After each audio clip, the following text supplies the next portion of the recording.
जी, वक्त आ गया है घोषणा पत्र का, क्योंकि देश लोकसभा चुनाव की दहलीज पर खड़ा हुआ है। आने वाले कुछ ही दिनों में चुनाव की तारीखों का ऐलान हो जाएगा और इस बीच सियासी हलचल बढ़ती हुई नजर आ रही है। हर तरफ से जोरदार दावे किए जा रहे हैं।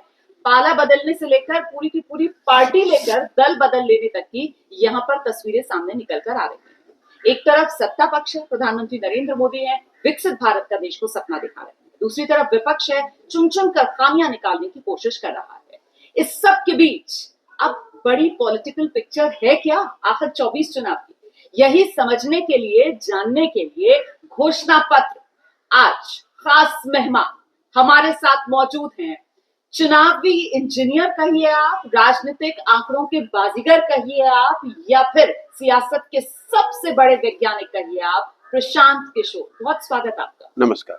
ये प्रशांत की प्रयोगशाला अगर मैं कहूं, क्योंकि जन स्वराज है मतलब सही लोग सही सोच, एक सामूहिक प्रयास, और ये जो प्रशांत की प्रयोगशाला है इसमें प्रशांत किशोर के सियासी अवतार वाला आविष्कार कहां तक पहुंचा? नहीं, प्रयोगशाला तो आप कह सकते हैं। प्रयोगशाला इस नजरिए से है कि पिछले 20 वर्षों में मेरा जो कुछ भी सामाजिक राजनीतिक अनुभव रहा है, पहले 10 साल संयुक्त राष्ट्र संघ में और फिर करीब 8 से 10 साल जो मैंने काम किया, जिसको लोग चुनावी रणनीतिकार, प्रबंधक वगैरह शब्दों से एड्रेस करते हैं, उस 10-20 साल में जो कुछ भी मैंने सीखा, वो सब सीखने समझने के बाद मैंने ये तय किया और मेरी ये समझ बनी, मेरा ये अनुभव रहा कि अगर आपको राजनीति में कोई आमूल-चूल परिवर्तन लाना है तो उसके लिए आपको समाज के स्तर पर उतरकर काम करना होगा। और कहीं न कहीं जो रास्ते आज से सैकड़ों साल पहले, नॉट सैकड़ों साल मतलब 100 साल पहले महात्मा गांधी ने इस देश में करके दिखाया, उसका प्रयोग किया, उसको दिखाया, उससे सफलता पाई, उन्हीं रास्तों से आगे का रास्ता खुल सकता है। और जिस राज्य से मैं आता हूँ, मेरे मन में ये भी था कि जिस राज्य से, बिहार से मैं आता हूँ, मैंने अपनी जिंदगी बेहतर कर ली, लेकिन ये राज्य आज भी देश का सबसे गरीब और पिछड़ा राज्य है। तो इस मिट्टी के होने के नाते मुझे ऐसी जिम्मेवारी लगती है कि मैं आऊं और अपने राज्य के लोगों के बेहतरी के लिए, जिंदगी को सुधारने के लिए अगर कुछ कर सकता हूं तो वो करूं। इसीलिए मैंने वो जो काम मैं पहले करता था वो 2021 में मैंने काम छोड़ा। एक साल मई 2021 से मई 2022 तक मैंने इस परिकल्पना को बनाने समझने में लगाया और फिर मई 2022 से मैं यहाँ आया हूँ। 5 महीने मैंने ग्राउंड वर्क किया और 2 अक्टूबर 2022 से मैंने पैदल यात्रा शुरू की है। और 14 जिलों से अभी तक की यात्रा गुजर चुकी है। हाँ, जिला जो है वो थोड़ा सा आपको डिस्टॉर्टेड फीलिंग दे सकता है। अभी तक हम लोग आधा बिहार, क्योंकि जिले जो है कोई बड़े भी होते हैं, छोटे भी होते हैं, तो अभी तक हम लोग पिछले करीब 17-18 महीनों में आधा बिहार चल पाए हैं। लेकिन ये जो पदयात्रा है वो पदयात्रा ऐसी नहीं है जिसमें दिन और किलोमीटर निश्चित है। हमारा प्रयास है कि जो पदयात्रा के 3 उद्देश्य हैं उसको पूरा करने के लिए चाहे जितने गांव में जाना पड़े, जितने किलोमीटर चलना पड़े, जितने दिन रहना पड़े, उसका कोई लिमिट नहीं है। एकमात्र लक्ष्य है कि बिहार के गांव-गांव में पहुंचा जाए, वहां लोगों को बताया जाए कि क्या करने से उनकी जिंदगी बेहतर हो सकती है। दूसरा, लोगों को राजनीतिक बेहतर विकल्प के अभाव में मजबूरी में किसी को न वोट देना पड़े, भाजपा के डर से, लालू के डर से भाजपा को वोट न देना पड़े। इसके लिए समाज की मदद से एक नया दल, नया विकल्प बनाया जाए। और तीसरा कि अगर लोग अच्छे लोगों को चुन भी दे तो भी जो चुने हुए लोग आए उनके पास बिहार की जमीनी हकीकत को समझकर एक सही योजना हो जिससे बिहार में पलायन रुके, बेरोजगारी खत्म हो, यहाँ के बच्चों के लिए शिक्षा हो। हम लोग भी अगले 10 वर्ष में देश के 10 अग्रणी राज्यों में शामिल हों। इस 3 उद्देश्य को लेकर इसको हमने शुरू किया है। अब अगर आप इसको तो 24 चुनाव है। नहीं, चुनाव आपका लक्ष्य है? नहीं, बिल्कुल नहीं। ये चुनाव से मैं प्रभावित नहीं हूँ। मैंने आपको कहा 10 साल मैंने रात दिन चुनाव कराए हैं, राज्यों के स्तर पे चुनाव कराए हैं, देश के स्तर के चुनाव से जुड़ा रहा हूँ। मैंने उस काम को, उस आपाधापी को 10 साल बहुत करीब से देखा है, उसमें भागीदार रहा हूँ। ज्यादातर जगह पे मुझे सफलता भी मिली, सरकारें भी मेरे हिसाब से बनी, लेकिन मैंने ये पाया कि सरकारों के बनने से, दलों के बदलने से जनता का जीवन बदल जाए ये जरूरी नहीं है। चेहरे बदल जाते हैं, घोषणा पत्र बदल जाता है, लेकिन कमोवेश स्थिति जमीन पर वही है जो पहले थी। आप बिहार के नजरिए से देखें, 10 वर्ष कांग्रेस की, यूपीए की सरकार थी, तब भी बिहार देश का सबसे गरीब और पिछड़ा राज्य था, तब भी यहाँ के बच्चे पलायन और मजदूरी के लिए मजबूर थे। और जब आज 10 वर्ष से नरेंद्र मोदी जी की सरकार है तो भी बिहार के लोगों की वही दशा है। आज भी हमारे बच्चों को, बिहार के बच्चों को पलायन ही करना है। आज भी यहाँ पर फैक्ट्री नहीं है, आज भी यहाँ पढ़ने की व्यवस्था नहीं है। तो जनता के नजरिए से, खासकर मैं बिहार के नजरिए से बोल रहा हूँ, उनके लोगों के जीवन में कोई फर्क नहीं आया। और इसमें मैं अपना प्रयास भी जोड़ता हूँ। मैंने 2015 में यहाँ महागठबंधन की मदद की, उनको जिताया, उसके बावजूद बिहार में सुधार नहीं हुआ। तो कहीं ना कहीं हम लोग को ये सीखने समझने की जरूरत है। मुझे ऐसा लगता है, ये मैंने समझा कि सिर्फ दलों के बनने से, जीतने से, हारने से ये परिस्थिति नहीं बदलेगी। उसको हम लोग को जड़ तक पहुंचना होगा, समाज में उतर के प्रयास करना होगा। और इसी नजरिए से मैं प्रयास कर रहा हूँ। अपने जीवन के 2 साल, 3 साल, 5 साल, जितना भी समय लगे, मैंने अपना घर, परिवार, काम धाम, दोस्त मित्र, जो भी मेरा था, सब कुछ छोड़कर पिछले 18 महीनों से, 2 साल से करीब करीब, 18 महीने से तो मैं पैदल ही चल रहा हूँ, बाकी 6 महीना पहले इसके प्रिपरेशन में, करीब करीब 2 साल से मैं यहाँ रह रहा हूँ। और मैं पूरी तरीके से संकल्पित हूँ।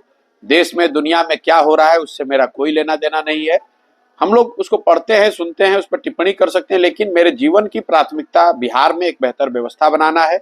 और इसके लिए जो कुछ भी करना पड़ेगा वो सब करेंगे। ठीक है, तो आपने पूरी तरीके से खुद को समर्पित कर दिया है बिहार के लिए।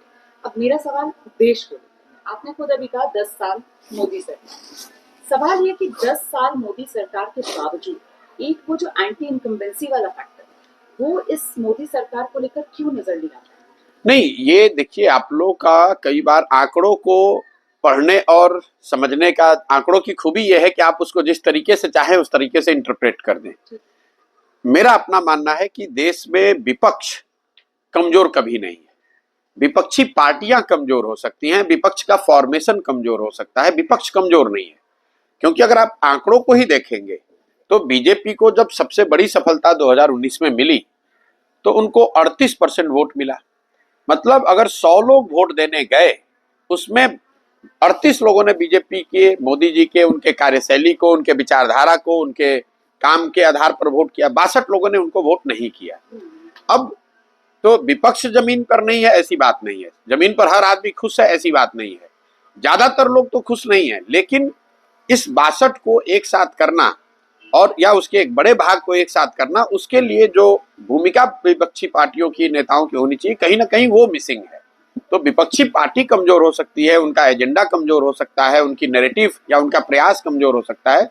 देश में विपक्ष नहीं है या देश में रहने वाला हर व्यक्ति इस सरकार से खुश है, ऐसा मानना बहुत बड़ी गलती होगी। सर, 24 चुनाव को लेकर अगर बिग पिक्चर और पॉइंट वाइज में आपसे कि आपकी नजर में 5 हाई पॉइंट्स क्या रहेंगे? नहीं, हाई पॉइंट्स किस नजरिए से, राजनीतिक नजरिए से या राजनीतिक नजरिए से पहले? नहीं, अगर आप ये जानना चाह रहे हैं कि 24 में क्या होगा, तो आज की तारीख में अगर आज चुनाव हो जाए, 2 महीने बाद क्या होगा मैं जानता नहीं हूं, लेकिन आज चुनाव हो जाए तो बीजेपी लेड एनडीए को बहुत बड़ी बढ़त दिख रही है। ये एक हाईलाइट अगर आप इसको लेना चाहते हैं तो ले ले। ठीक है। लेकिन 2 महीने में और क्या होगा ये मैं जानता नहीं। जनता किस तरफ किसको वोट देती है मुझे नहीं पता है। मुझे ये पता है कि अगर आज चुनाव हो जाए तो बीजेपी लेड एनडीए को एक बहुत बड़ी बढ़त है। बीजेपी की तरफ से दावा किया जा रहा है कि बीजेपी 370 और एनडीए 400।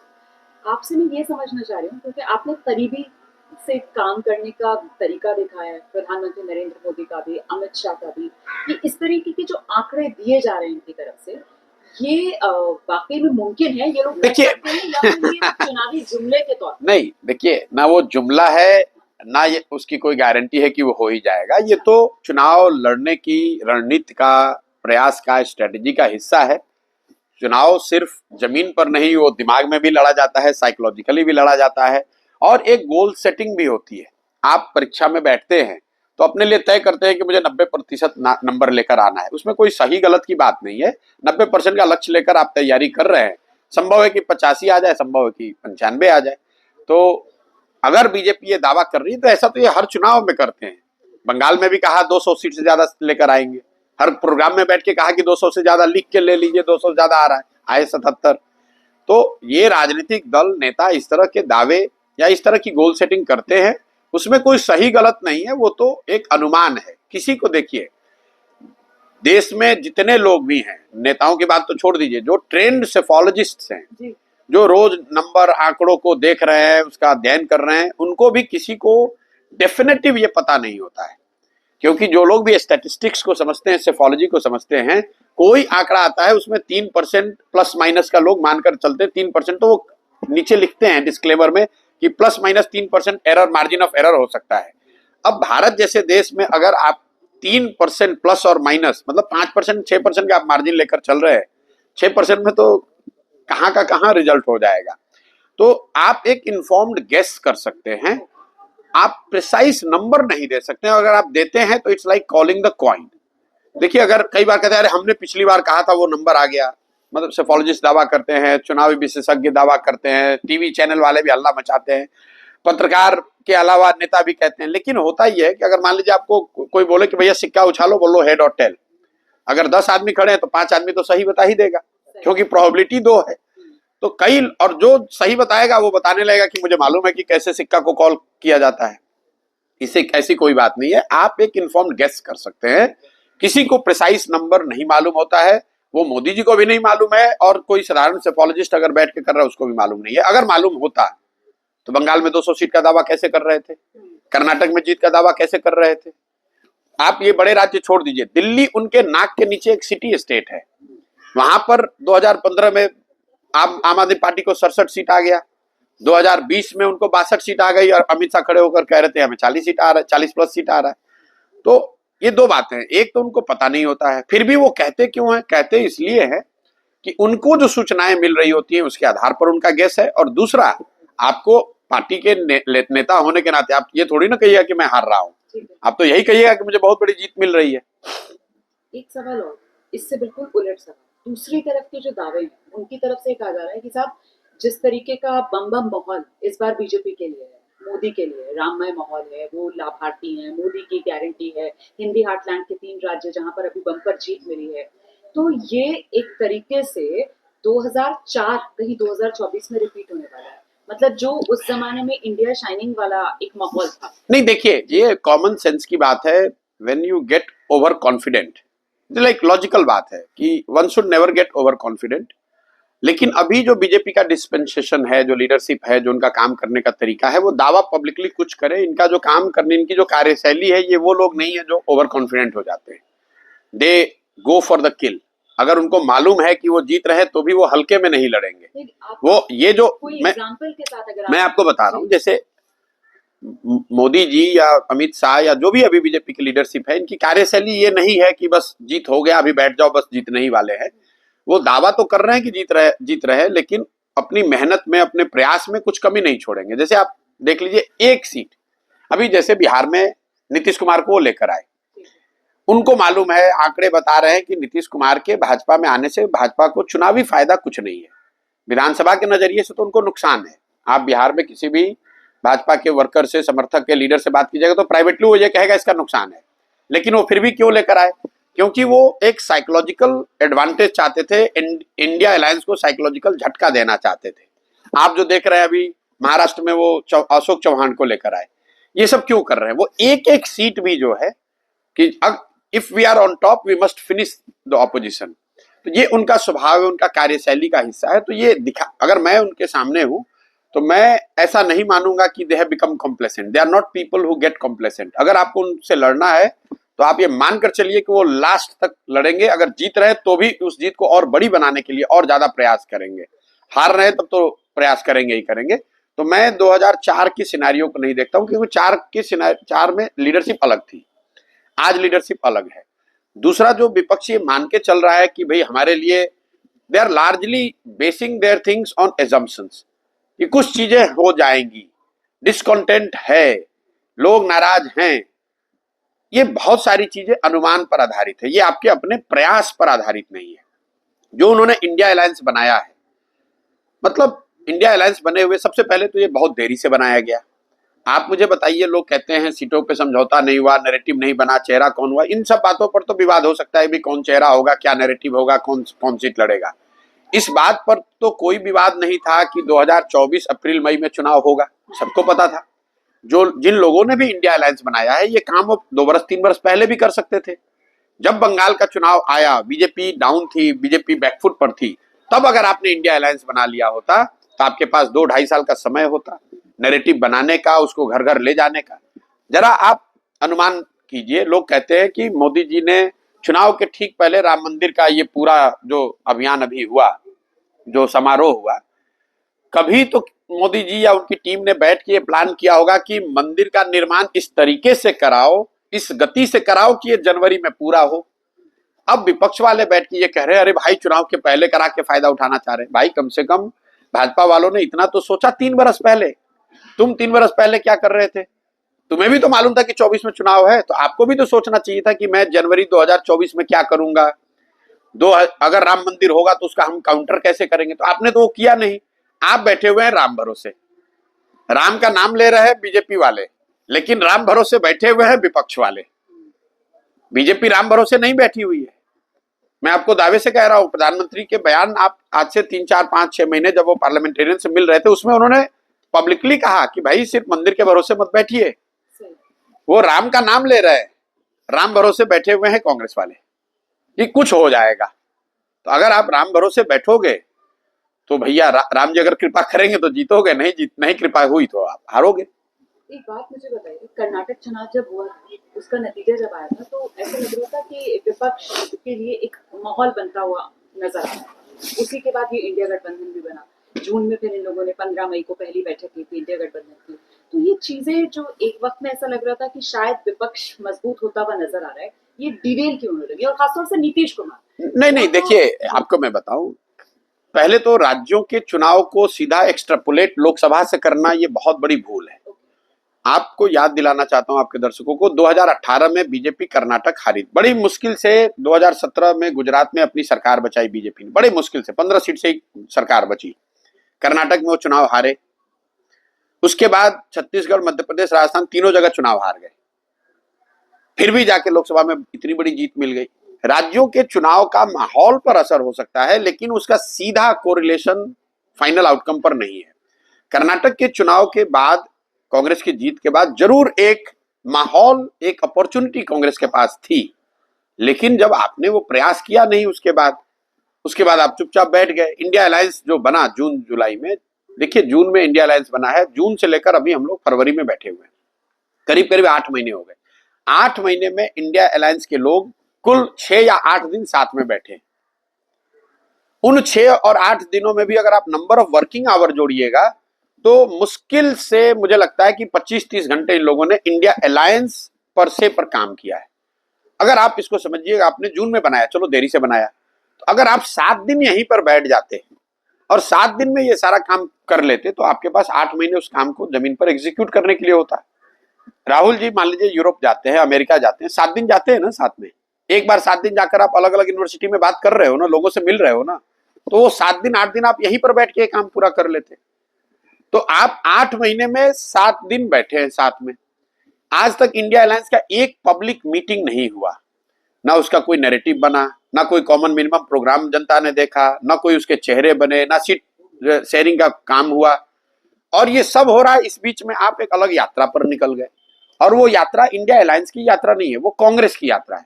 इसीलिए मैंने किसी दूसरे इंटरव्यू में कहा कि मतलब इससे गलत टाइम यात्रा का कुछ हो ही नहीं सकता था। जब आप किसी आर्मी को लीड कर रहे हैं, और खासकर कई देशों के आर्मी का आप के ज्वाइंट कमांडर हैं, आप 1-2 दिन फ्रंट पर जा सकते हैं। आप हेडक्वार्टर को छोड़कर फ्रंट पर चले जाइए तो आपकी पूरी स्ट्रेटजी तो ऐसे ही हवा में चली जाएगी। तो जब राहुल जी को ग्राउंड पर होना चाहिए था तब वो दिल्ली में बैठे थे। जब उनको दिल्ली में होना चाहिए था स्ट्रेटेजिक चीजों को सॉल्व करने के लिए, सीट शेयरिंग करने के लिए, नेताओं को साथ में रखने के लिए, कैंडिडेट का चुनाव करने के लिए, कॉमन मिनिमम प्रोग्राम फाइनलाइज करने के लिए, तब वो रोड पर घूम रहे हैं। तो ये तो जब इस तरह की आप कॉमन सेंसिकल चीजें भी अगर आप नहीं ठीक कर रहे हैं तो आप कैसे जीत सकते हैं? बेसिक जो बात आपने कही ना, बिल्कुल कॉमन सेंस वाली बात है। ये बात प्रशांत किशोर को समझ में आती है, ये बात रुबाना इसार खान को समझ में आती है, और ये बात मुझे लगता है हजारों लाखों लोगों को भी बहुत आसानी से समझ में आती है। लेकिन ऐसा जो होता है, इसके पीछे की वजह क्या, इसको कांग्रेस का अपॉर्चुनिज्म के तौर पर देखा जाना चाहिए कि कांग्रेस शायद इस चक्कर में थी कि उन पार्टियों की जमीन पर वो खुद को खड़ा कर लेगी? और नहीं, मुझे ऐसा नहीं लगता है। अगर ऐसा होता, अगर कांग्रेस की रियली नियत ऐसी होती कि मैं बिहार में आरजेडी जदयू का स्पेस ले लूं, या यूपी में सपा का स्पेस ले लूं, या बंगाल में टीएमसी का स्पेस ले लूं, तो उसके लिए तो 3 साल 4 साल पहले से प्रयास करते। वो उनका वो प्रयास नहीं है, सिंपल लेथार्जी है and lack of common sense है। हुआ ये कि जो उन्होंने पहली पदयात्रा की उसको थोड़ा सा ट्रैक्शन मिला, चैटर बना। अब भारत जोड़ो यात्रा को थोड़ा उसको ट्रैक्शन मिला, तो ये कट कॉपी पेस्ट है कि चलो एक यात्रा से फायदा हुआ, एक और यात्रा कर दो। ये नहीं देखा कि भैया कट कॉपी पेस्ट कर रहे हो, टाइमिंग अलग है, प्रॉब्लम्स अलग हैं, चैलेंजेस अलग हैं। अभी आपके लिए जरूरी है कि आप ममता बनर्जी से सीट फाइनल करो। अभी या तो आपको ये था कि मुझे कांग्रेस का ही चुनाव लड़ना है, कांग्रेस के बैनर पे लड़ना है, तो फिर आप यात्रा करो, कोई दिक्कत नहीं है। लेकिन अगर आपने 20 अलग अलग दलों का कुनबा बनाया है, तो उस कुनबे को एक साथ रखने और चलाने के लिए जो बैंडविड्थ चाहिए, जो समय चाहिए, उसके लिए आपको बहुत इन्वेस्ट करने की जरूरत है। और वो ना करके आप मणिपुर में घूम रहे हैं, नागालैंड में घूम रहे हैं, बंगाल में घूम रहे हैं, उड़ीसा में घूम रहे हैं। नतीजा क्या हुआ? आप जिस राज्य में जा रहे हैं वहां पर एलायंस पहले खत्म हो गया। तो ये सलाहकारों की दिक्कत है, कांग्रेस की प्लानिंग की दिक्कत है और कोऑर्डिनेशन की दिक्कत नहीं, ये पूरी ओवरऑल जो देखिए, it all starts emanates from the leaderships own thinking. देखिए, सलाहकार जो है वो तो आपको सलाह दे सकते हैं। आपके 3 सलाहकार हैं, तीनों काबिल हैं, तीनों ने सलाह दिया, पिक तो आप एक ही डिसीजन करोगे। तो अब लीडर तो मल्लिकार्जुन खड़गे हैं, तो नहीं, देखिए, लीडर तो राहुल गांधी ही है कहने। अच्छा। सबको मालूम है, इसमें अच्छा करने की क्या बात है, आपको भी मालूम है। कांग्रेस को चला तो रहे हैं एक ही व्यक्ति, वो है राहुल गांधी। पिछले 2008-9 के बाद जब यूपीए 2 बनी, उसके बाद मुझे लग रहा है 2 या 3 साल जब से सोनिया जी का को स्वास्थ्य को लेकर उन्होंने थोड़ी सी बैकसीट ली है, उसके बाद से चाहे फॉर्मेशन कोई भी रहे, चला रहे राहुल गांधी। तो जब राहुल गांधी चला रहे हैं तो जिम्मेवारी भी उन्हीं को लेनी पड़ेगी। आप जब कांग्रेस के साथ डील कर रहे थे तो इंटरेक्शंस आपके राहुल गांधी के साथ? नहीं, मैं तो कोई राहुल गांधी अकेले के साथ नहीं, मैं तो कांग्रेस की पूरी लीडरशिप के साथ बात कर रहा था। और मेरी जो लंबी उनसे बातचीत हुई, जो 1-1.5 बरस तक चली, उसमें कोई राहुल गांधी अकेले नहीं बात कर रहे थे। उसमें सोनिया गांधी भी थी, उन परिवार की प्रियंका गांधी भी थी, और कांग्रेस के जो बड़े 15-20 लीडर है वो सब शामिल थे। आपकी समझ क्या बनी प्रशांत जी? मतलब सोनिया गांधी से इंटरेक्शन, राहुल गांधी से इंटरेक्शन, प्रियंका गांधी से इंटरेक्शन, बाकी लीडर्स को मैं छोड़ देती हूँ, लेकिन ये जो गांधी परिवार के 3 चेहरे हैं और ये अगली पीढ़ी, मतलब राहुल और प्रियंका पर कहा जाता है कि कहीं ना कहीं कांग्रेस का पूरा दारोमदार है, तो इनमें आपको किसमें क्या इक्विपमेंट नजर आता है, ये किसका क्या प्लस और नेगेटिव पॉइंट नजर आता है? नहीं, देखिए, सिंपल बात है कि ये 3 लोग कांग्रेस नहीं चला रहे। कांग्रेस चला रहे राहुल गांधी। अच्छा। सोनिया गांधी हो, प्रियंका गांधी हो, दूसरे जो लोग भी हो, खड़गे साहब हो, सब लोग सपोर्टिव रोल में चला रहे कांग्रेस राहुल गांधी। इस बात में कोई कहीं इफ बट किंतु परंतु नहीं है। वो चाहे कैमरे पे कुछ भी दावा कर लें, लोग चाहे कुछ भी कह दें, चला रहे राहुल गांधी।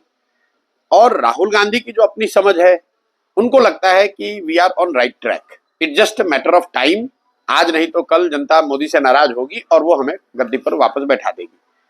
मुझे लगता है कि जो सबसे बड़ी कमी कांग्रेस के लीडरशिप में है, वो जब तक आप मानोगे नहीं कि आपको परेशानी है, आप उसका सुधार करने का प्रयास करोगे कैसे? आप ये मान रहे हो कि भैया हम ठीक है, हमारे कम्युनिकेशन में, हमारे आउटरीच में, हमारे स्ट्रेटजी में कोई गलती नहीं है, जनता को समझ में नहीं आ रहा है, जनता धीरे धीरे समझेगी, जब उसको परेशानी होगी वो समझेगी। लोकतंत्र में मुझे लगता है कि ये बड़ा एरोगेंट वे ऑफ एनालिसिस है। अगर मैं मान लीजिए इतना बड़ा प्रयास बिहार में कर रहा हूं, इसके बावजूद अगर जनता इस बात को स्वीकार नहीं करती है, तो I should be humble enough to accept कि भाई मेरे प्रयास में, मेरे कम्युनिकेशन में कुछ कमी रह गई, मुझे और इसको सुधारने की जरूरत है।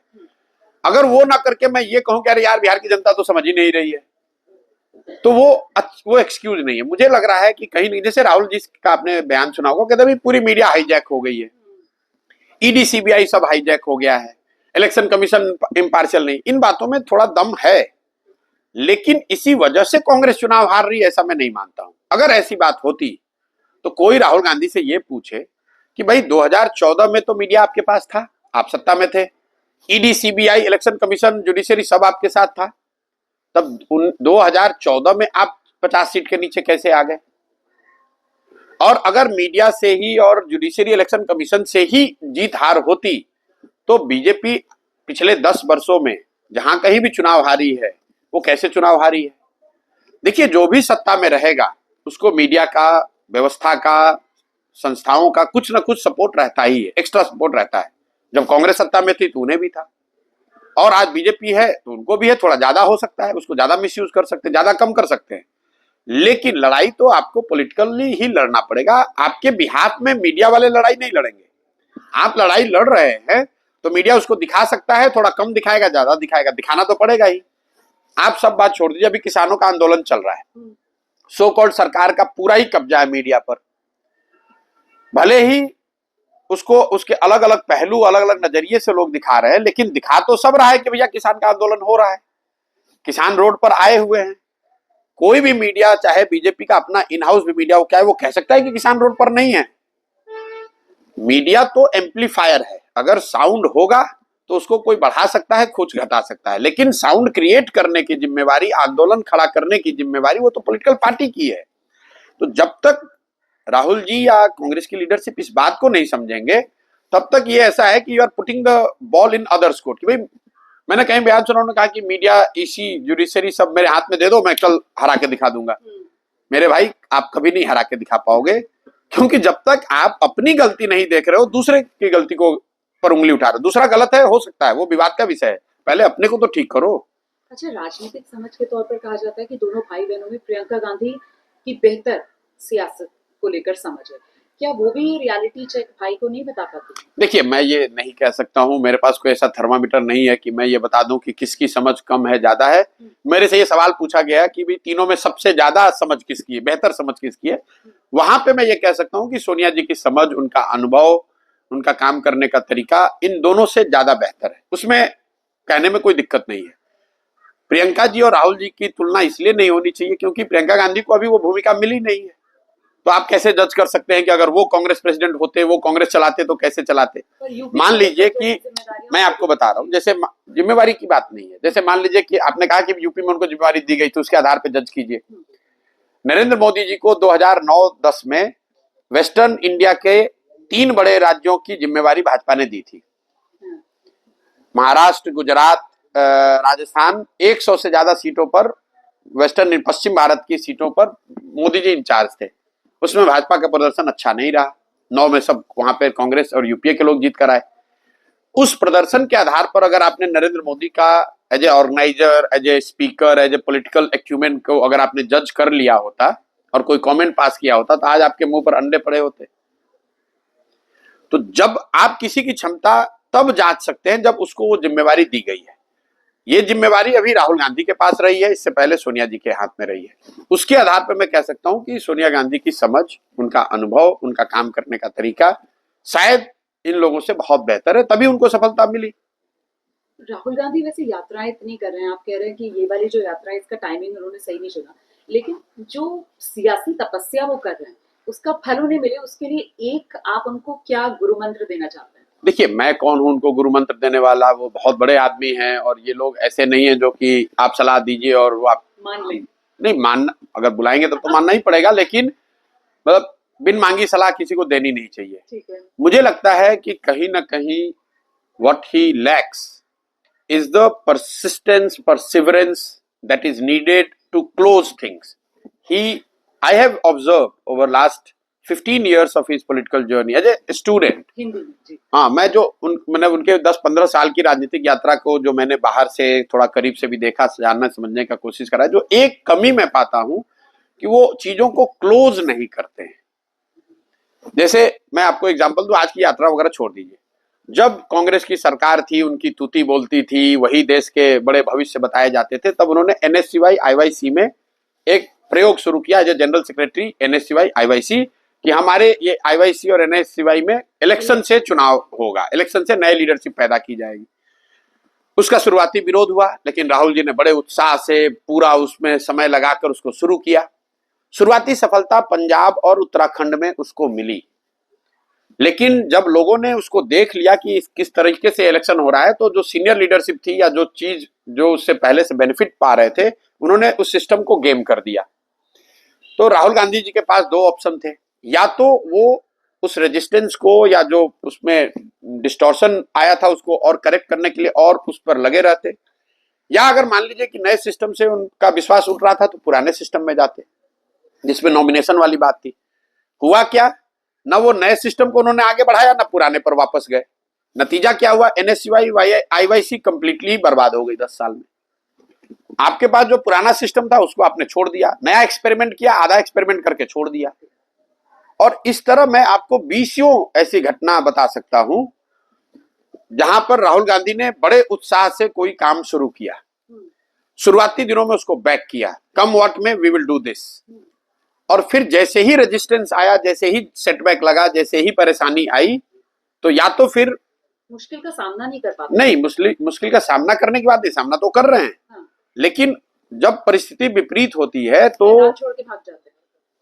मतलब उस पर अनिर्णय की स्थिति हो जाना, मैदान छोड़कर भागे नहीं है, अनिर्णय की स्थिति कि भाई मुझे इलेक्शन वाले फॉर्म में जाना है या पुराने फॉर्म में जाना है, ये निर्णय ले लो।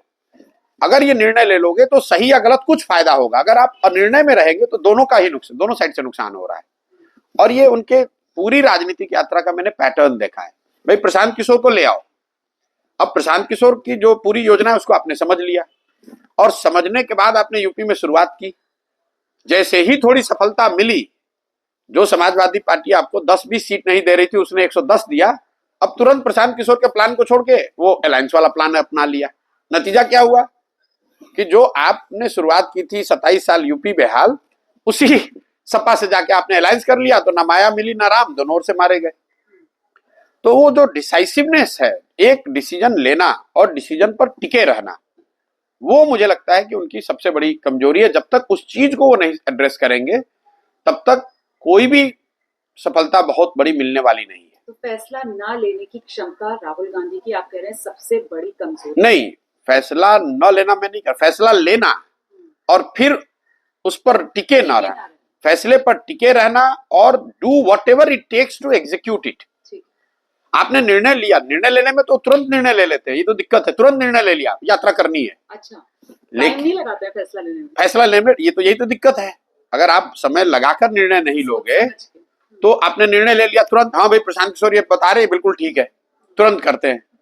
लेकिन मेरा अपना यूपी का क्यों, मैं 10 दिन बैठने के बाद भी मैंने उनके ऑफर को, कांग्रेस के ऑफर को क्यों मना किया? इसलिए मना किया कि मेरा यूपी में अनुभव ये रहा था कि जब आप उनको चीजें बताते हैं कांग्रेस की लीडरशिप को कि ये 10 चीजें करनी है, वो तुरंत एग्री कर जाएंगे। 10 के 10 बात, लोगों को लगता है कि लोग एग्री नहीं कर, भाई वो 10 के 10 बात एग्री कर जाते हैं। मेरी समस्या है कि बहुत जल्दी एग्री कर जाते हैं, 10 चीज पे एग्री कर गए, इसका मतलब उन्होंने पूरी उसकी नुआंसेस को समझा ही नहीं कि इस 10 चीज को करने में कितनी ताकत, कितनी डिटर्मिनेशन की जरूरत है। नतीजा ये होता है कि जब आप 10 चीज को करने जाएंगे और 4 चीज में जैसे ही अटकेंगे तो फिर आप उसको मैदान छोड़कर भाग जाएंगे, और भागेंगे मतलब अब उसको छोड़ दिया, बीच में ही लटका दिया, तो अब आप ना पीछे जा रहे ना आगे जा रहे, ये मुसीबत है। तो फिर अब कांग्रेस तो राहुल गांधी के हाथों में, तो 14 की तरह और ज्यादा डेसिमेट होते हुए हम देखेंगे 24 में कांग्रेस को, या 19 में जो हल्का सा ग्राफ बढ़ा था 14 के बाद, उस दिशा में आपको? नहीं, 19 में ग्राफ बढ़ा कहाँ था भाई, आप लोग देखिए, जो कांग्रेस को सीटें 19 में आई थी जी, वो केरल से आई, तमिलनाडु से आई और पंजाब से आई। ये 3 राज्य हैं, 9 सीट तमिलनाडु से, 18 केरल से और 7 पंजाब से। तो 2/3 करीब 2/3 कांग्रेस के जो एमपी आज हैं वो 3 राज्यों से आते हैं। ये कोई भी राज्य ऐसा नहीं जहां कांग्रेस ने बीजेपी से लड़के उनको हराया हो। केरल में आप लेफ्ट को हराए, तमिलनाडु में आप एआईएडीएम को हराए और वो भी डीएम के अलायंस में, और पंजाब में आपने अकालियों को हराया। जब तक कांग्रेस बीजेपी से डायरेक्ट मुकाबले में उनको नहीं हराएगी, और वो करीब 250 ऐसी सीटें हैं जहां कांग्रेस और बीजेपी में सीधा मुकाबला है, जब तक कांग्रेस उसमें कम से कम 1/3 सीट ना जीते, मतलब लोग कहते हैं रिवाइवल का प्लान क्या है? रिवाइवल का ये प्लान है कि आप विपक्ष को मजबूत बनना है, जीतना हारना छोड़ो, कम से कम ये कोशिश करो कि 30% का स्ट्राइक रेट आपका बीजेपी के अगेंस्ट हो, 25% का स्ट्राइक रेट हो। अभी कांग्रेस का स्ट्राइक रेट बीजेपी के अगेंस्ट 14 और 19 दोनों में सिंगल डिजिट में है। अगर वो 10 सीट लड़ते हैं तो उसमें 1 या 2 जीतते हैं। जिस दिन वो 10 में 3 या 4 जीतने लगेंगे, अपने आप आपको रिवाइवल दिखेगा। और वो बीजेपी के अगेंस्ट की बात है।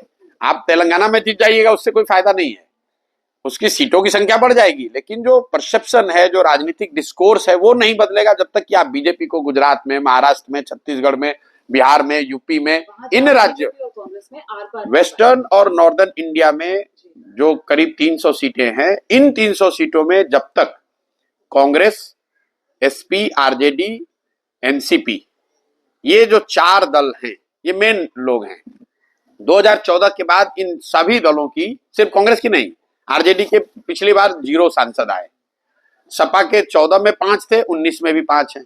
यही हाल कमोबेश एनसीपी का है। तो जब तक कांग्रेस प्लस ये 3 पार्टियों का स्ट्राइक रेट एटलीस्ट 20-25% नहीं होगा, तब तक आपको ऑपोजिशन का रिवाइवल नहीं दिखेगा। ठीक है सर, बिहार से शुरू कर लेते हैं, इन्हीं चारों राज्यों पर जरा बात कर लेंगे।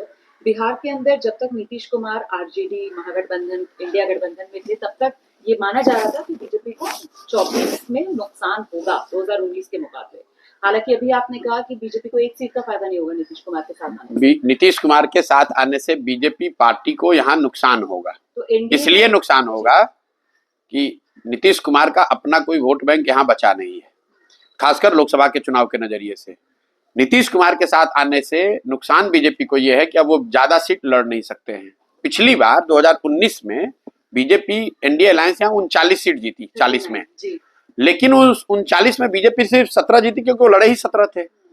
अगर बीजेपी बिना नीतीश के लड़ती तो शायद 30 सीट के आसपास लड़ते, और उसमें अगर वो 20 भी जीतते तो भी उनकी टैली पीछे बार से बढ़ती।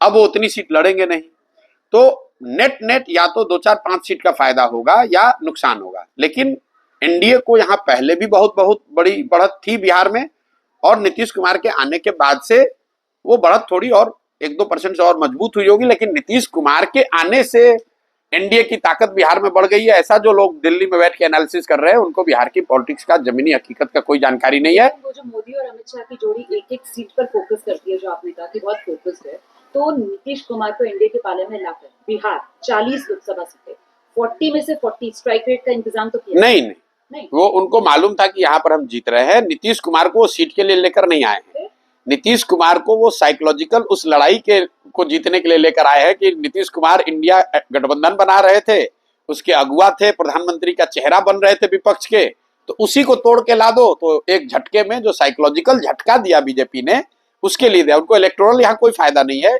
उनको तो इलेक्टोरल नुकसान है इसका। लेकिन इट इज लाइक, अंग्रेजी में एक फ्रेज है, losing the battle to win the war.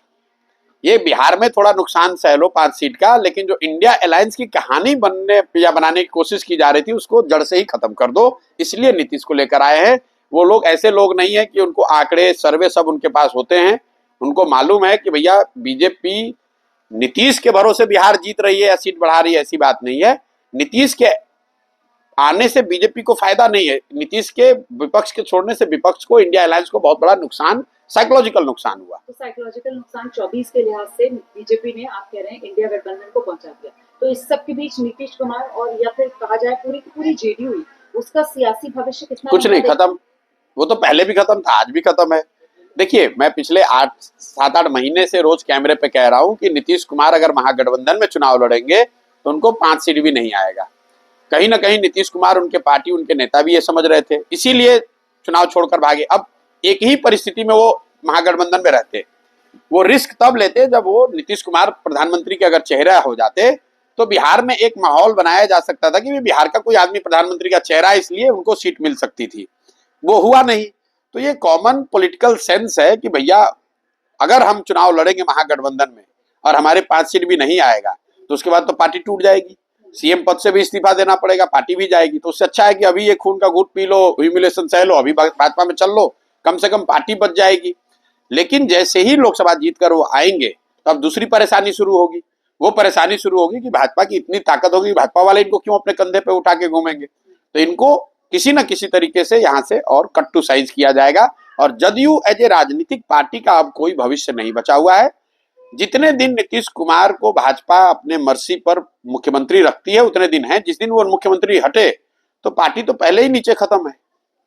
कई बार प्रशांत किशोर को ऐसा महसूस होता है कि मैं यहाँ आज सुबह जब आई हूँ आपसे इंटरव्यू करने के लिए, आप जितनी मेहनत जनसुराज को लेकर कर रहे हैं, कि वहाँ नीतीश कुमार ने जेडीयू में जिस तरीके से आपको जगह दी थी, एक परसेप्शन था कि आप ही उत्तराधिकारी हैं, तो वो बनी बनाई पार्टी आपको मिल जाती है। नहीं, मैं जीवन में कभी शॉर्टकट में यकीन नहीं रखता हूँ।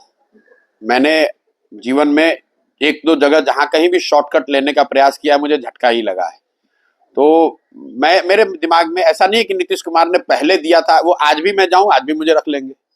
ये अभियान शुरू करने से पहले भी मेरी मुलाकात हुई, मैंने ट्विटर पे ट्वीट किया हुआ है कि उन्होंने ऑफर भी दिया, बताया, समझाया। मैंने कहा कि मैं अब वो काम नहीं करना चाहता हूँ। और नीतीश कुमार अकेले व्यक्ति नहीं जो अपने दल में लाकर मुझे जगह देना चाहते हैं। मैंने देश में जिन दलों के साथ भी काम किया, ज्यादातर दल यही चाहते हैं कि भाई आप हमारे दल में रहिए, राज्यसभा चले जाइए, पार्टी की जिम्मेवारी ले लीजिए। नेता तो यही चाहेगा भाई आप मैं उसकी पार्टी को बढ़ाऊं। लोग और दूसरे दल के नेता क्या चाहते हैं वो मेरी प्राथमिकता नहीं। मेरी प्राथमिकता मेरी अपनी सोच क्या है, मैं क्या करना चाहता हूं जीवन में। मैं अपने जीवन में 10 साल मैंने उस काम को किया, मेरी अपनी पहचान समझ एक बनाई। अब उस समझ उस पहचान को लेकर मैं बिहार के लोगों के लिए कुछ करना चाहता हूं। मेरे जीवन की वो प्राथमिकता है। आपकी नहीं, ये खुद लीड लेना चाहती है। लोगों का ऐसे कहते भाई अरे पहले दूसरे को जिताते थे, अपने जीतना चाहते थे, ये भ्रम है आपका। मैं काम वही कर रहा हूं जो पहले कर रहा था।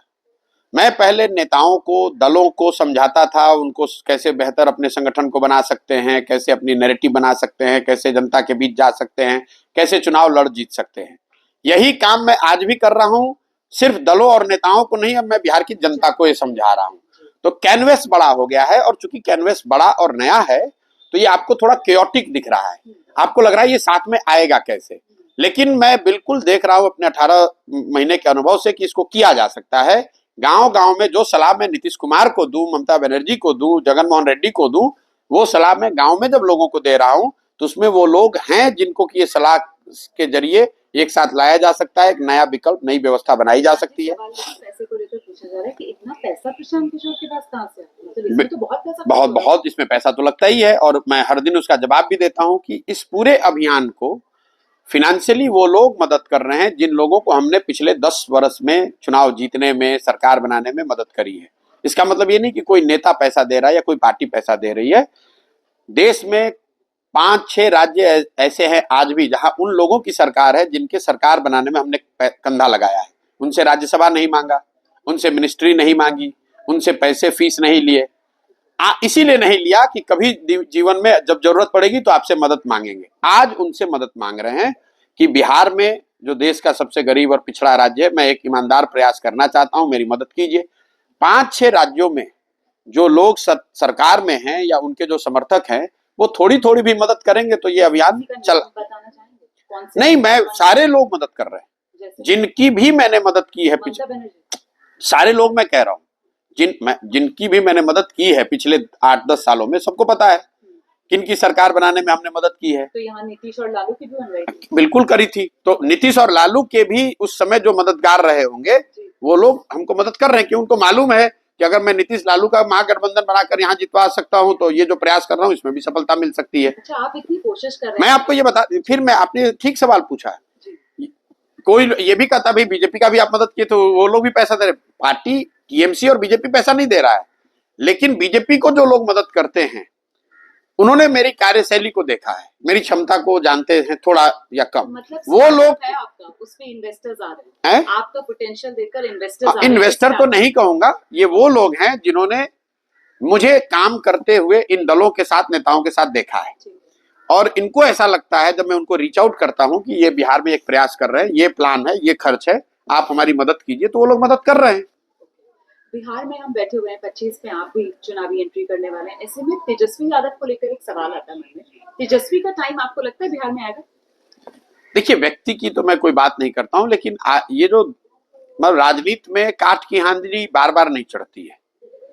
ये लोगों का भ्रम है कि आरजेडी कोई बहुत बड़ा दल है बिहार में और लालू जी का करिश्मा यहाँ कायम है। आप आंकड़ों को देखते नहीं।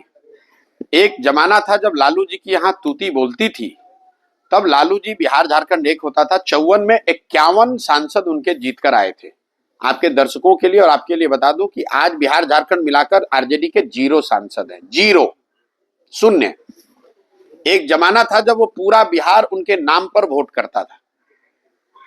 आज लालू जी के नाम पर वोट नहीं पड़ता है, लालू जी के डर से वोट पड़ता है, या लालू जी के जो लोग भाजपा से डरते हैं वो लालू जी को वोट करते हैं। लालू जी के पक्ष में वोट देने वालों की संख्या बहुत कम रह गई है।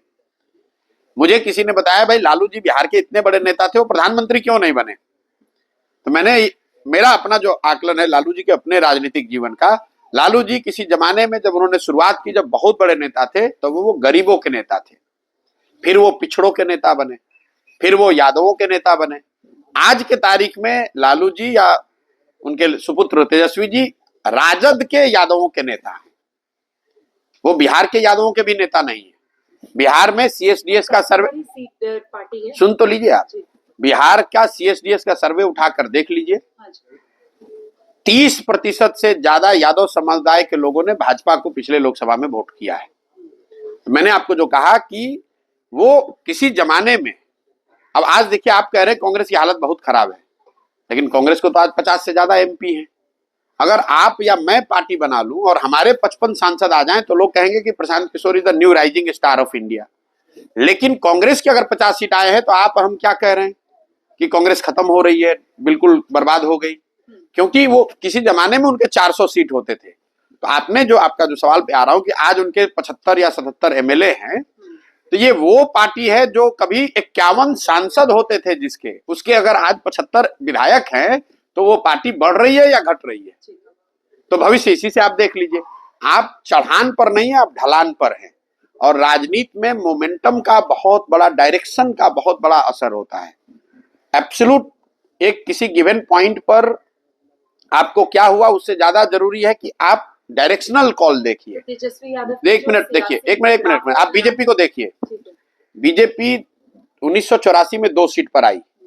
उसके बाद अगर आप बीजेपी का ग्राफ 2019 तक प्लॉट करेंगे तो 2009 में एक छोटा डिप आया, एक, लेकिन ग्राफ एक तरफा ऊपर बढ़ता जा रहा है। कांग्रेस का ये रिवर्स प्लान कीजिए 1984 से। कई बार लोगों को लगता है कांग्रेस कल हार गई, परसों हार गई। 1984 के बाद से कांग्रेस आज तक देश में चुनाव जीती ही नहीं है, पूरा देश नहीं जीती है। वो 15 साल सत्ता में रहे लेकिन वो चुनाव देश में नहीं जीते। मैं आपको एक उदाहरण देकर आपके दर्शकों को बताना चाहता हूं। 1989 में कांग्रेस के 198 सांसद जीते राजीव गांधी के नेतृत्व में। पूरे देश ने कहा कांग्रेस हार गई, वीपी सिंह प्रधानमंत्री बने। 2004 में जिस इंडिया सैनिक की आप बात कर रहे थे, कांग्रेस के 142 सांसद आए। पूरा देश कह रहा है भाई सोनिया गांधी के नेतृत्व में कांग्रेस जीत गई। मेरे भाई, कांग्रेस पार्टी के तौर पे तो आप 198 से घट के 142 हो गए। तो किसी चीज को देखने का जो नजरिया है हर आदमी का अलग अलग है। आप कह रहे हैं कि आरजेडी बहुत, यहाँ पे 75 उनके विधायक हैं। मैं ये देख रहा हूं कि भाई इनके 51 सांसद होते थे, आज 0 सांसद हैं। किसी जमाने में इनके 250 विधायक होते थे, आज 70 बचे रह गए। राजनीति का ग्राफ ढलान पर बता रहे हैं। बिल्कुल उनका ढलान पर है। उत्तर प्रदेश पर आ जाते हैं। उत्तर प्रदेश में एक जो गठबंधन की कोशिश की गई, अब आरएलडी उसमें से पहले ही निकल गई, समाजवादी पार्टी और कांग्रेस में बात नहीं बनी। क्या गठबंधन अगर सही से बन पाता इंडिया, तो उत्तर प्रदेश देश का सबसे बड़ा सियासी सूबा, वहां बीजेपी को कंटेन किया जा सकता था? गुंजाइश नहीं, बहुत मुश्किल है, बहुत मुश्किल है। जैसा मैंने पहले आपको कहा, जो यूपी का गठबंधन है उसकी कोर जो ताकत है वो सपा है।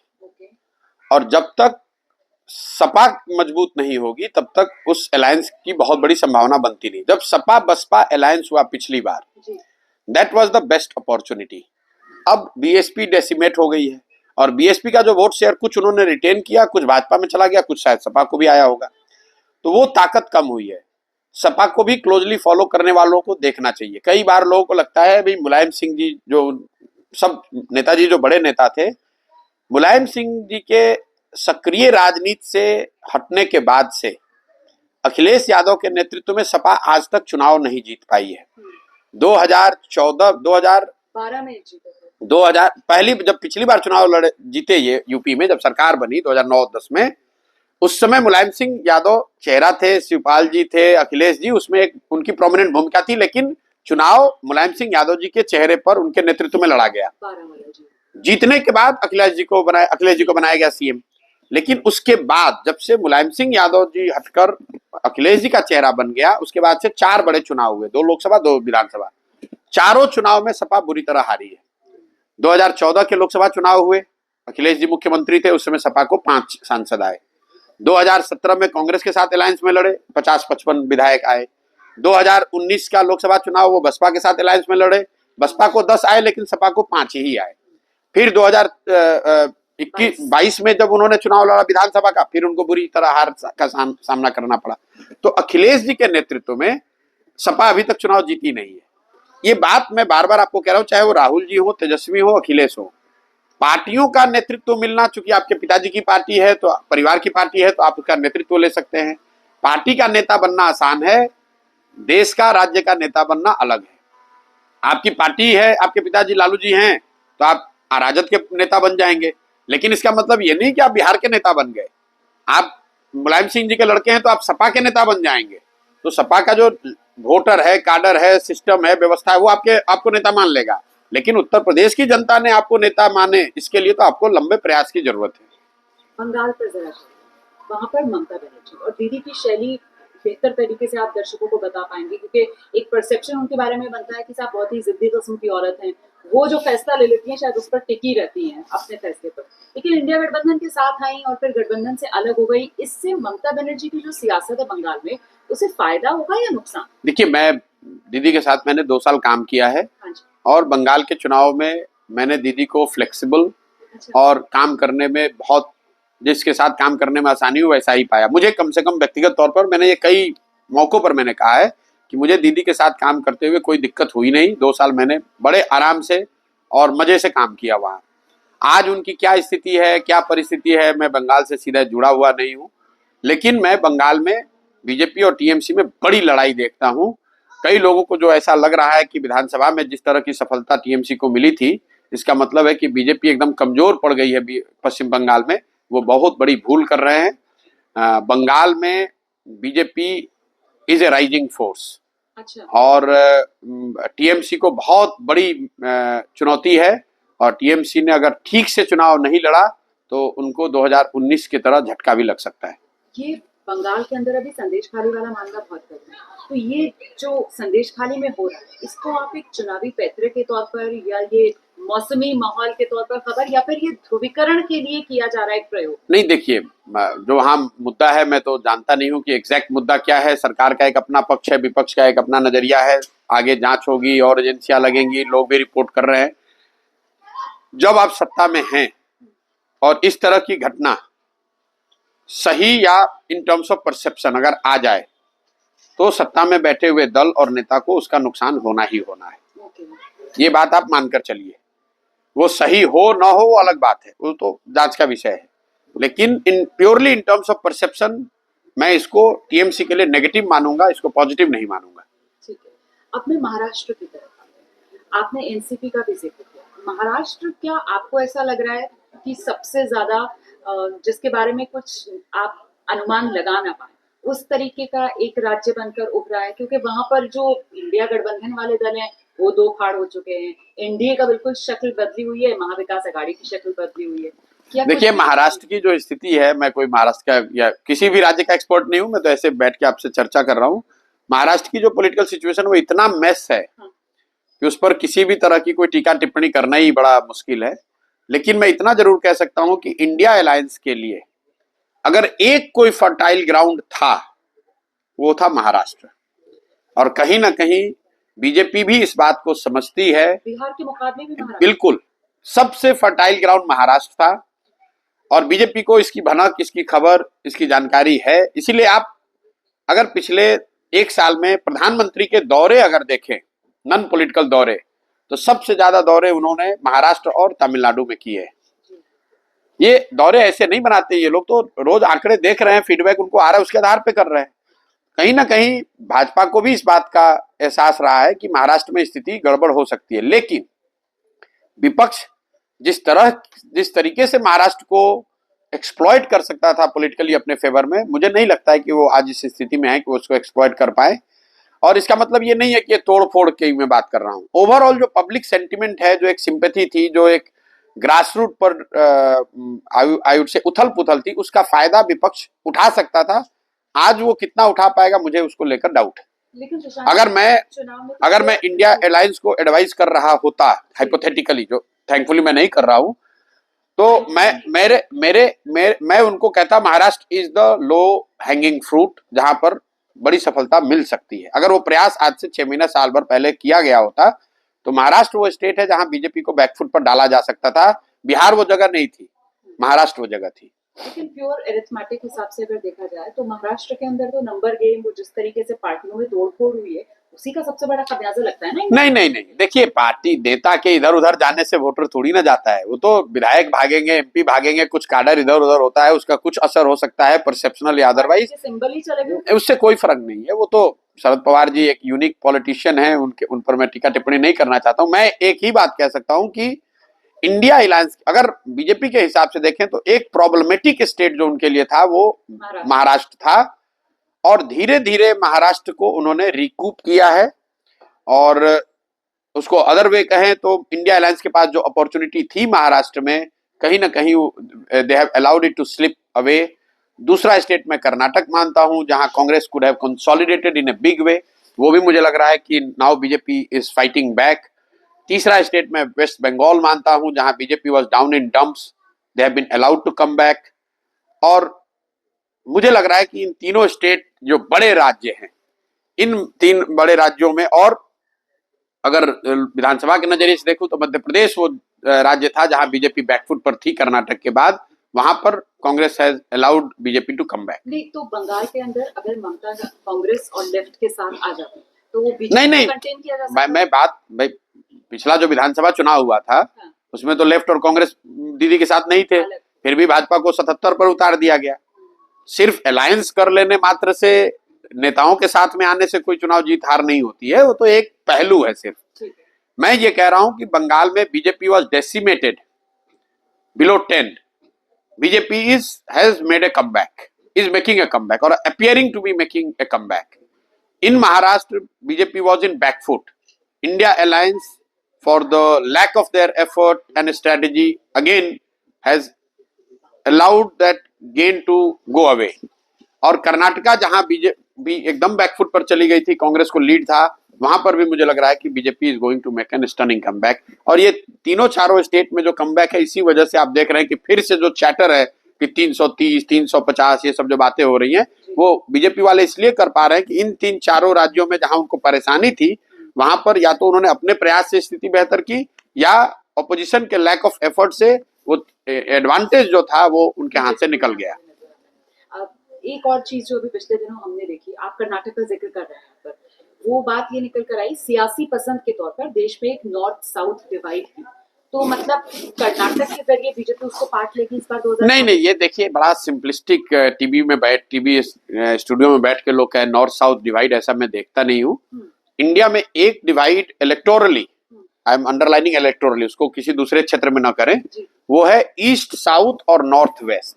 ईस्ट साउथ और नॉर्थ हाँ, और ईस्ट वेस्ट, ईस्ट साउथ का मतलब है आप बिहार से शुरू कीजिए, बिहार, बंगाल, उड़ीसा, तेलंगाना, आंध्र प्रदेश, तमिलनाडु, केरल, ये जो 220 सीटें हैं, यहाँ पर भाजपा की 50 से कम सीटें रही हैं।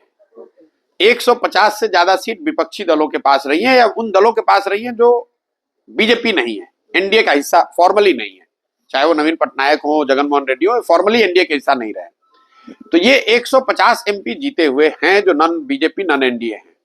इनकी वैल्यू इसलिए नहीं है पॉलिटिकली क्योंकि जो बाकी के 300 बच गए नॉर्थ और वेस्ट में, जहां BJP is fighting with Congress, NCP, SP and RJD, इन 300 में बीजेपी 80% सीट जीत गई। तो जब तक आप नॉर्थ और वेस्ट में बीजेपी को, अगर आप बीजेपी को नॉर्थ और साउथ में समझो, नॉर्थ और वेस्ट में अगर आपने 80 सीट में हरा दिया, तो ये 80 और बाकी के जो 150 हैं वो मिलकर 230 240 हो सकते हैं। नॉर्थ साउथ का डिवाइड इसलिए नहीं, जैसे आप कह रहे हैं कर्नाटक में बीजेपी जीती हुई है 100% लोकसभा की सीट, तो नॉर्थ साउथ का डिवाइड कहाँ है? ये आपने बहुत अच्छा बताया, ईस्ट साउथ और नॉर्थ और वेस्ट वाला जो डिवाइड आपने बताया। ये जो है ना, अगर आपको बीजेपी को हराना है तो पूरी ताकत आपको लगानी है वेस्ट और नॉर्थ में 75 से 80 सीट जीत जाओ। ईस्ट और साउथ में बीजेपी चाहे कुछ भी कर ले, वो 50 का 60 कर लेगी, 65 कर लेगी, वो 220 में 200 नहीं जीत सकते। तो आपके पास 150 कैप्टिव सीट है। अब कोई ये आर्गुमेंट दे सकता है भाई ये तो जीते हुए हैं लेकिन जगनमोहन रेड्डी तो नहीं है साथ में। अगर वैसा फॉर्मेशन कोई आएगा तो ये जो पार्टियां हैं बीजेडी, वाईएसआरसीपी, टीडीपी, ये सब आपको उस साइड बीजेपी के अगेंस्ट आ सकती हैं। अगर वो फॉर्मेशन, अगर आप नॉर्थ वेस्ट में 100 सवा 100 सीट जीत जाओगे तो ये लोग 150 उधर जुड़ जाएंगे, 270 के आसपास आप पहुंच सकते हो कम से कम।